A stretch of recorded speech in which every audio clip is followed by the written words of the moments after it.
இது எனக்கு ரொம்பவே பிடிச்சிருந்தது. ரொம்ப ரொம்ப சின்னதா வழித்துணைக்கு வருவாய் முருகான்னு நம்ம பர்ஸ்ல போட்டு கூட்டின்னு போயிடலாம். குட்டி குழந்தையா இருந்தா நம்ம ஒரு அப்படியே பேக்டா கூட்டின்னு போவோம், பார்த்துருக்கீங்களா? முதல்ல அந்த ஹாஸ்பிட்டலுக்கு இன்ஜெக்ஷனுக்கு.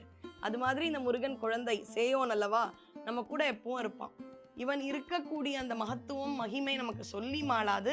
அதனால இவ்வளவு சிறிய வடிவத்திலும் முருகப்பெருமான் இருப்பான்.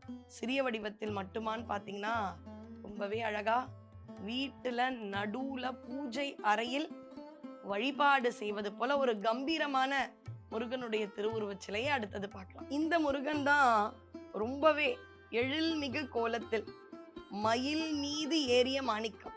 இத வள்ளல் சாமி சொல்றாரு. மயிலேறு மாணிக்கமே அப்படின்னு முருகனை சொல்றாரு. அது மாதிரி மயில் மீது ஏறிய மாணிக்கமாக வேலும் மயிலும் கொண்டு காட்சியளிக்கக்கூடிய முருகப்பெருமான். இவரையெல்லாம் நம்ம வீட்டுல அப்படியே நடுவுல வச்சு அப்படியே சந்தனம் குங்குமம் மலர்களால அர்ச்சனை செய்து வழிபாடு பண்ணா எவ்வளவு அழகா இருக்கும். இதுல ஒரு விஷயம் சிலர் கேட்பாங்க, ஏன் இங்க பாம்பு இருக்கு?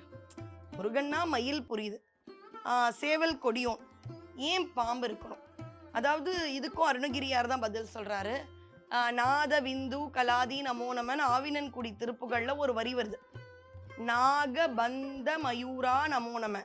நாக யாரோட பந்தம்? இந்த நாகத்துக்கு மயூரம், மயிலோட பந்தமா.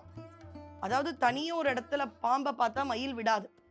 பாம்பும் மயிலும் பரம எதிரிகள். ஆனா முருகன் கிட்ட வந்துட்டோம்னா பகை அப்படின்றது மறந்துடும். உங்களுக்கு ஏதாவது கோர்ட் கேஸ், எதிரிகள், பகை, அதற்கான மிகப்பெரிய சர்வ சத்துரு நாசனம் அப்படின்றத பண்ணக்கூடிய ஒரே ஒருத்தனா அது முருகப்பெருமான். அதனால முருகன் கிட்ட இதுங்க ரெண்டும் ஃப்ரெண்ட் ஆயிடுமா. நாகபந்த மயூரா நமோ நம அப்படின்னு சொல்றாரு. இதுங்க ரெண்டும் ஃப்ரெண்ட் ஆயிடுச்சு.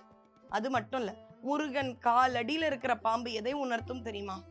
நம்ம குடும்பங்கள்ல யாருக்காது நாகதோஷம், சர்ப்பதோஷம், ராகு கேது இவர்களால் ஏதோ பெயர்ச்சிகள்ல வரக்கூடிய தோஷங்கள், இது எல்லாமே இவன் கிட்ட இந்த இருக்கக்கூடிய இந்த பாம்பை பார்க்கும் பொழுது நமக்கு எதுவுமே செய்யாது. ஏன்? இந்த முருகப்பெருமானை வணங்கினால் நாளன் செய்யும் வினைதான் என் செய்யும், என்னை நாடி வந்த கோளன் செய்யும் கொடுங்கூற்று என் செய்யும். அப்பேற்பட்ட அற்புதமான முருகனுடைய திருவுருவச் சிலை. இந்த முருகனை எல்லாம் வணங்கினீர்கள் என்றால் சர்வ சித்தியும் பெறுவோம், அவனுடைய பரிபூரண அருள் கிடைக்கும். அதனால ஒரு திருவுருவ சிலை வாங்குவது பெரிதல்ல, அதை மெயின்டைன் பண்ணணும்.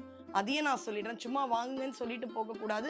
அதுக்கான பொறுப்பும் இருக்கு. வாங்கினா மெயின்டைன் பண்ணணும், பூஜை பண்ணணும், வீட்டில் ஒரு ஆள் மாதிரி கன்சிடர் பண்ணணும்.